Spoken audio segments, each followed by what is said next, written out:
गर्मी से मैं भी परेशान, तुम भी परेशान, हर कोई परेशान। और कमेंट बॉक्स की गर्मी देख के और गर्मी का हाई तौबा। तो दोस्तों ये गर्मी की हाई तौबा देख के केजरीवाल जी भी परेशान। पूछ लो एक बार केजरीवाल हो गए हम लोग 2.5 साल से। केजरीवाल जी हमें अनुमति दे देंगे तो आज की वीडियो शुरू करते हैं दोस्तों। करना परेशान हो गए हम लोग 2.5 साल से, ये भी परेशान हो गए, हम भी परेशान हो गए, करो फिर। तो दोस्तों हमेशा की तरह वीडियो में आगे बढ़ने से पहले चैनल का इंट्रो।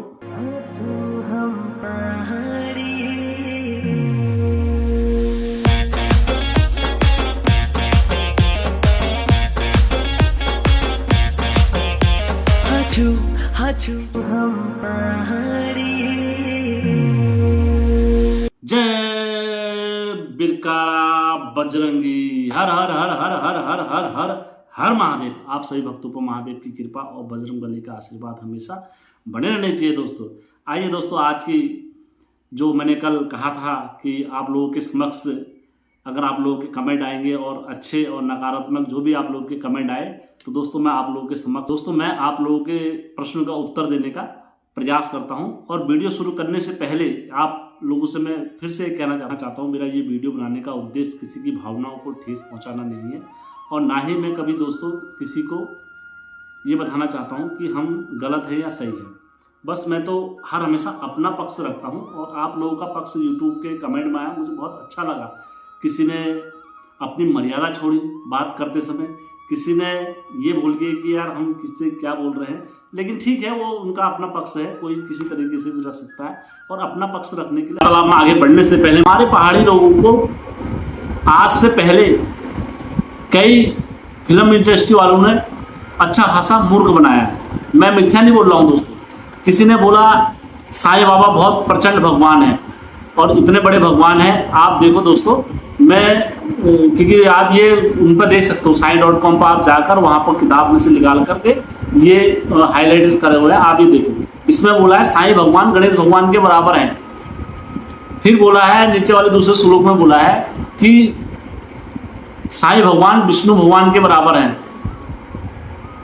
फिर तीसरे श्लोक में बोला है कि लक्ष्मी माता भी मतलब साईं भगवान से मतलब सर्वे सर्वा है लक्ष्मी माता से साईं। आप ये सोचो, और हमारे उत्तराखंड में ये टीवी सीरियल के माध्यम से आज भी अगर आप सारे उत्तराखंडों के घरों में जाते हो तो मंदिरों में साईं भगवान की फोटो रखी रहती है। क्यों? क्योंकि हमने साईं भगवान को भगवान मान लिया हमारा अपना। दोस्तों मेरा उद्देश्य आप लोगों को समझाना है। अब मैं आता हूं भाई लोगों के कमेंट में, किसने क्या कमेंट दी मेरे को। हमारे एक भाई जी ने मेरे से कमेंट में बोला बुरा देखन हम चले मिला ना बुरा कोई। भाई जी आपका बिल्कुल सही है, मैं आपकी बात का सम्मान भी करता हूं और देखो आपसे ही मैं सीखता हूं। मैं ये नहीं कहता हूं कभी कि मैं बहुत बड़ा ज्ञानी हूं, और ना मैंने आज तक कहा है। आप लोगों से मैं सीखता हूं और आप लोगों की बातें मैं यहाँ रखता हूँ। का दौरा हो सकता है मेरे में भी बुराइयां है, मैं भी अपना आप को सुधारूंगा। अगर जहाँ पर उत्तराखंड के हित के लिए बात होगी या जहाँ पर उत्तराखंड के उसके लिए बात होगी तो मैं अपना आप को कभी सही नहीं ठहराऊंगा। ठीक है ना भाई जी, ये पहली बात। दूसरी बात, कबीरदास जी का एक ही दोया नहीं है। आज के टाइम पर कई गुरु लोग, मेरे पास लोगों की कहानियां आ चुकी हैं कि भाई हमारे से इतना पैसा लूट लिया, हमारे से इतना पैसा लूट लिया, हमारे से इतना पैसा लूट लिया।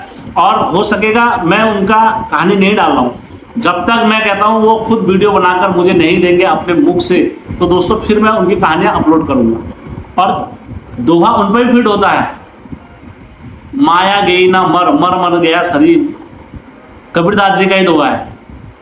तो आप उन लोगों से भी बोलो ना, उन गुरु लोगों से भी बोलो। और भी ऐसी कई वो है कबीरदास जी के दोहे, ऊंचे कुल में जन्मिया करनी ऊंची ना होए।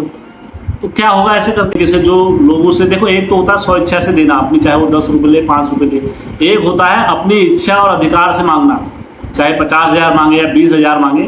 तो उनके लिए भी मैं एक कबीरदास जी का दोहा गाऊंगा। तो आप दोस्तों मेरी आवाज़ भी ऐसी है, थोड़ा तो आप बुरा मत मानना। तो दोस्तों कबीरदास जी का दोहा इन लोगों के लिए फिट बैठता है। माटी कहे कुमार से तू क्यों रोंदे मोर, एक दिन ऐसा आएगा मैं रो दूंगी तो ही। मतलब माटी से जन्मे हैं, माटी में ही मिल जाना है, जितना तुम कमा रहे हो सब माटी का ही है दिया हुआ, तो क्यों दूसरे का दिल दुखाते हो। कबीरदास जी के दोहे बहुत सारी चीजें हैं। इसलिए भाई जी आपका जो प्रश्न है, और मैंने आपका प्रश्न का कमेंट बॉक्स में भी दिया, और हमारी उत्तराखंड की संस्कृति बनी रहनी चाहिए। और हर एक भाई जी का हमारे लिए प्रश्न आया था कि भाई जी पिछले बार जोशीमठ के जो कार्यक्रम में था वहाँ पर भी वाद्य यंत्र 2 बज गए थे, तो फिर आपने वहाँ पर क्यों नहीं करा उस टाइम पर। दोस्तों मैं आप लोगों के सामने कहना चाहूँगा, देखो उस टाइम पर बहुत सारी चीज़ें शायद हमारे पब्लिक को पता हो ना हो, लेकिन उस चीज़ का जो विरोध हुआ वो इस लेवल तक हुआ था कि हमने टीम को बाहर तक बात नहीं आती थी अपनी, जो हमारी टीम में उस टाइम पर थे। और इन्हीं कारणों के कारण, इन्हीं वजह से हमने कई बड़े बड़े साथी लोगों का त्याग करा था उस टाइम पर। नहीं तो कई लोग हमसे उस टाइम पर जुड़ने आ रहे थे, क्योंकि उस टाइम पर जितने पुराने एडमिन साथी थे आप उन चीज़ से पूछ सकते हो। एक एक साथी लोगों के मैं नाम बता देता हूँ हमारे बीच में जो थे उस टाइम टीम में। उस टाइम पर नंदी दी थी, अन्य साथी लोग जितने भी थे हमारे बीच में उस टाइम पर, वो सब हमारे बीच में थे, उनसे आप पूछ सकते हो, इसका आपको प्रमाण मिल जाएगा। कितनी बड़ी बात हो गई थी वहाँ पर, एक हुड़का और ये बजाने में 2 चीज़ें, क्योंकि वो जोशीमठ की धरती थी। भगवान हमें हमेशा सत्य का साथ देते हैं। मैं इसलिए आपसे कहना चाहूँगा आप हमेशा सत्य बोलना है। हमारे आज YouTube फैमिली को एक काफ़ी लंबा समय हो गया है, और जितने भी हमारे साथी हैं हमारे साथ प्रेम और उससे बने रहते हैं। कई साथी लोग मुझसे उसमें कह रहे हैं अब देखना तुमको इसका नतीजा क्या मिलता है। आपकी इसी के कारण बोलते हैं कलयुग आ गया। भगवान का दोष किस परिस्थितियों में लगता है पहले आपको ये पता होनी चाहिए। शास्त्रकार और या आप किसी से अपना शास्त्र मत या किसी से कुछ कर रहे हो तो उसमें आपको भगवान का दोष लग जाएगा। इतने छोटी भगवान की सोच हो गई, और उससे छोटी सोच आपकी हो गई।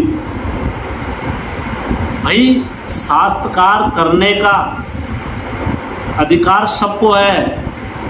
ये परंपरा आदि गुरु शंकराचार्य से चली हुई है।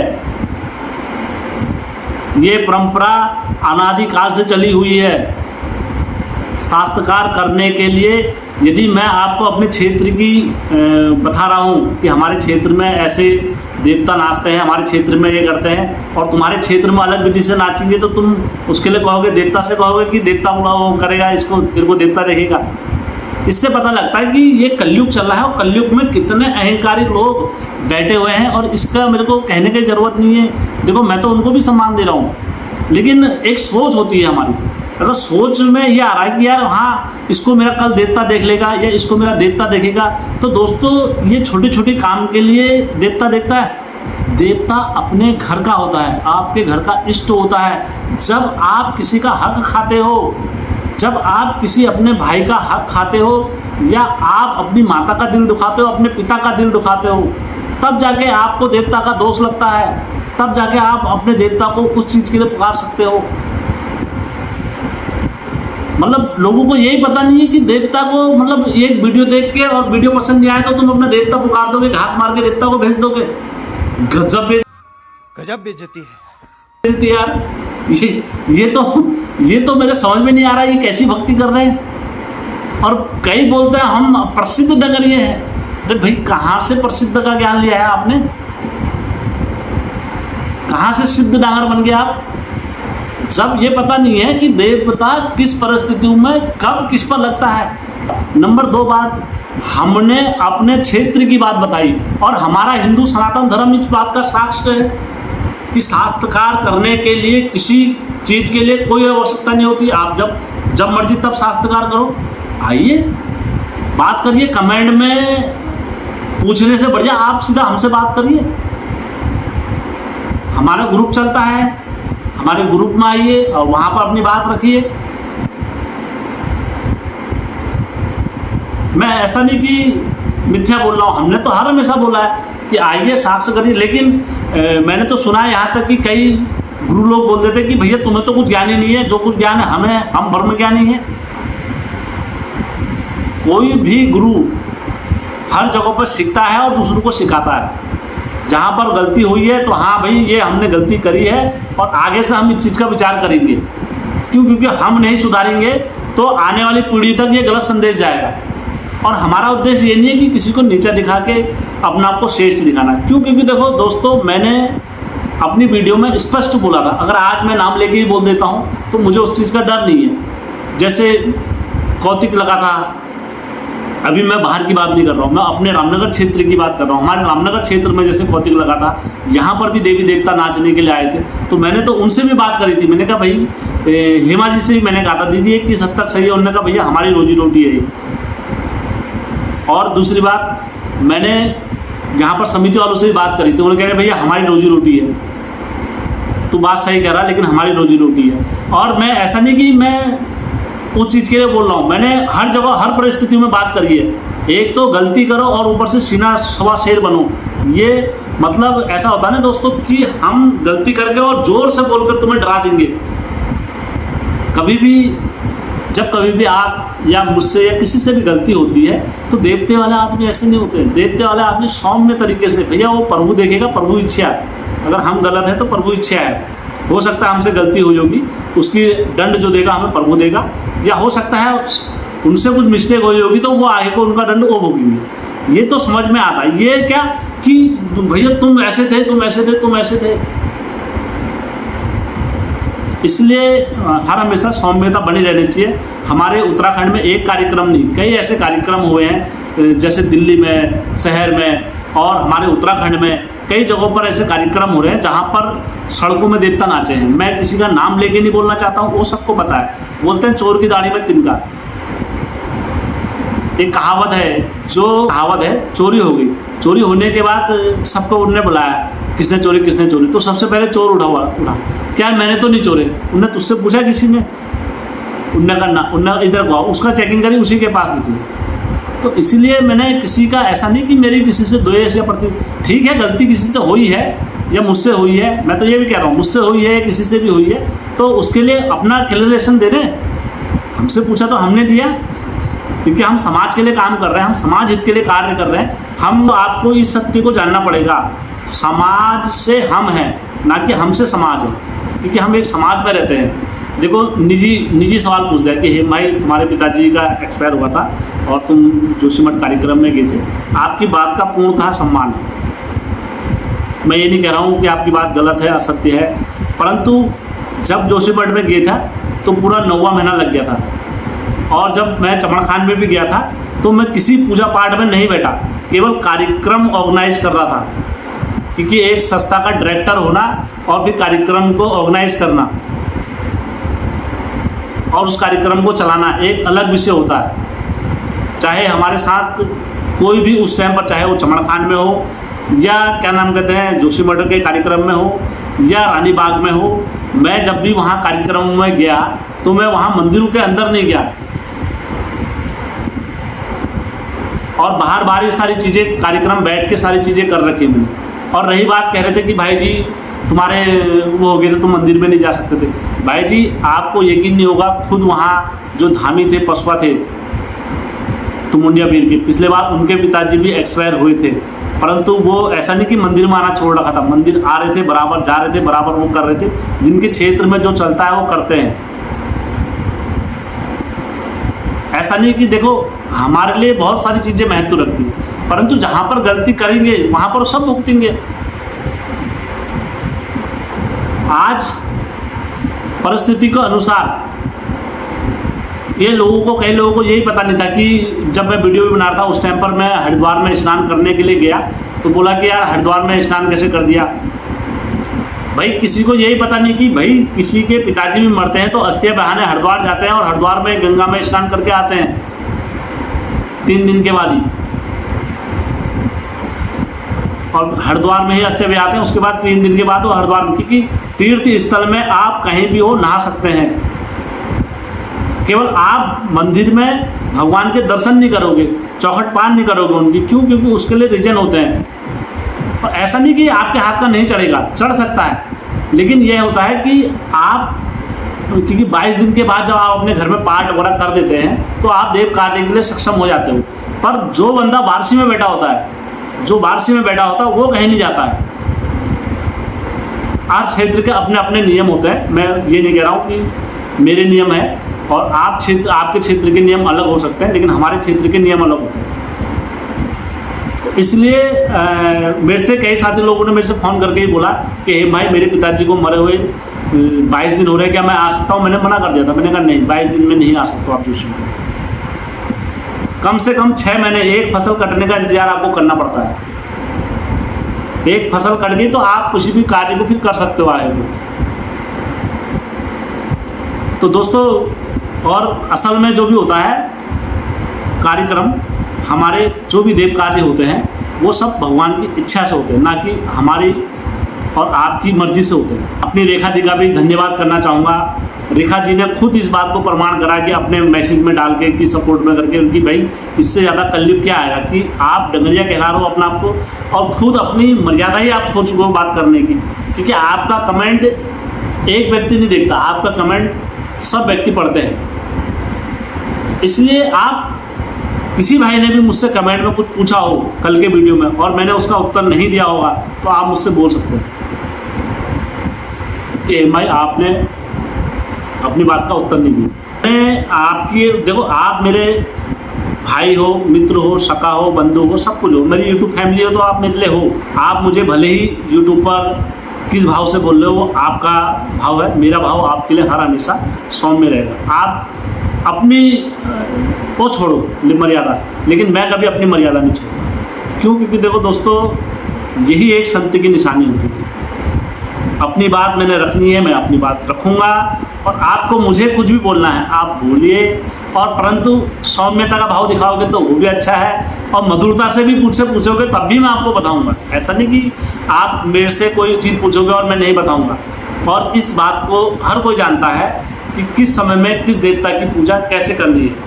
मैं आज आपको, मेरे से कई साथी लोग बोल रहे थे कि मैं कल के वीडियो में आपको बताता हूँ, या आप मुझे कमेंट बॉक्स में बता दीजिए कल के वीडियो में, कि जैसे बोला कि गुरु गोरखनाथ की धोनी में कौन आ सकता है, और सब लोग आ सकते हैं, सब देवताओं को आ सकते हैं। मैं आपको बताना चाहता हूँ कि हम बारात में सबको बुलाते हैं, सबको बुलाते हैं। क्या उन सबको एक ही थाली में खिला देते हैं?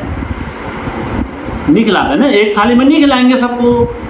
एक थाली में खिलाएंगे तो उन सब के लिए हमें जूठा खिलाएंगे, समझ लो फिर। और यदि गुरु सब देवताओं को जिस फंगे से लेकर आता है, पहले वो फंगा पता होना चाहिए कि भैया मैं कौन से फंगे से सैम जो आएंगे, कौन से फंगे से गोल जो आएंगे, कौन से फंगे से गगनाथ जो आएंगे, कौन से फंगे से वो आएंगे। एक धोनी में मैंने नहीं सुना कभी गगनाथ जो आ जाते हैं, और एक ही धोनी पर कभी सैम जो आ जाते हैं, क्योंकि बहुत सारे मतभेद हैं। और वो मतभेद में यहाँ पर आपको नहीं बताऊंगा कि क्या है मतभेद, वो गुरु से पूछो आप। मुझे आप इस चीज़ का ही उत्तर बता देना। जोशीमठ में धोनी वैसी चौरास करी है, वो लोग तो इस चीज़ को जानते हैं, उन लोगों को इस चीज़ का ज्ञान है, सटीक ज्ञान कि माताएं धोनी पे क्यों नहीं लगती हैं। इस चीज़ का प्रश्न आज तक नहीं बता पाए कोई भी गुरु। मैंने पूछा था, कई ऐसे सवाल हैं मैंने पूछे थे गुरु लोगों से भी, आज तक नहीं बता पाए गुरु लोग मुझे। आपने बोला गुरु गोरखनाथ जी की धोनी पर हर कोई आ सकता है। भाई गुरु गोरखनाथ जी की धोनी पर हर कोई नहीं आएगा। जिस राह पे तुम चल रहे हो बेटा, एक दिन पूरी तरह फंसोगे। उस दिन मुझे याद करना, मैं पहुंच जाऊंगा। गुरु गोरखनाथ जी ने जब उत्तराखंड में सबसे पहला ज्ञान दिया था, और उत्तराखंड में गुरु गोरखनाथ जी ने कितने गुरु बनाए थे वो गुरु आपको पता है। और गुरु गोरखनाथ जी ने जब तड़प थान का बंटवारा करा था, उस पार से कौन रहेगा, इस पार से कौन रहेगा, वो आप लोगों को पता है। जब, क्यों कहता हूँ मैं, धोनी सबकी अलग अलग होती है। गुरु गोरखनाथ जी की धोनी लगेगी तो उनके चार कोने पे कौन बैठेंगे। जब शैमचू देवता की धोनी लगेगी या हरजू देवता की धोनी लगेगी, मैंने अपनी वीडियो में बताया है पहले भी, जब हरजू देवता की धोनी लगेगी उनके चार कोनों पे कौन से देवता बैठेंगे। शैमचू देवता के चार कोने पे कौन से देवता बैठेंगे, नरसिंह देवता के उसमें कौन से देवता बैठेंगे।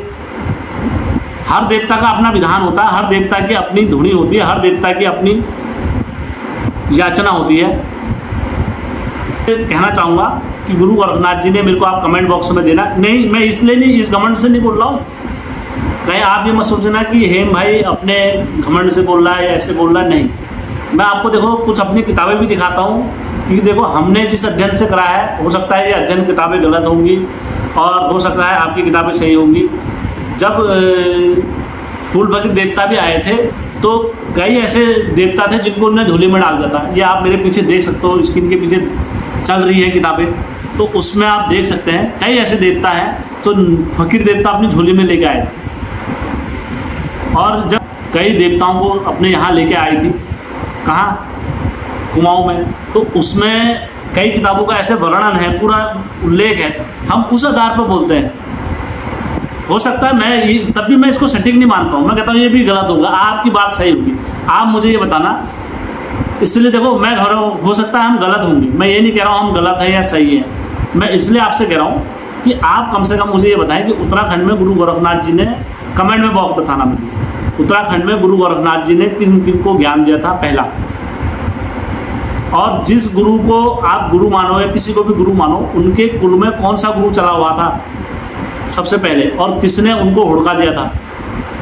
मैं तो आज भी जिस गुरु के पास जाता हूँ, ये मेरा अपना है, सीक्रेट है, मैं आपको बता रहा हूँ, मैं आज भी जिस गुरु के पास जाता हूँ मैं पहले उस गुरु का नाम पूछता हूँ उससे कि आपके घर में ये हुड़का किस गुरु की विद्या से चला हुआ है, उस गुरु का नाम बताओ। जब मुझे उस गुरु का नाम पता चलता है मैं कहता हूँ हाँ ठीक है, ये विद्या कहाँ है। और जिसने बोलते हैं कि नहीं मेरे गुरु तो कोई और है, तो फिर दोस्तों जब जिसके गुरु कोई और हैं तो फिर वो गुरु पद पे कैसे है।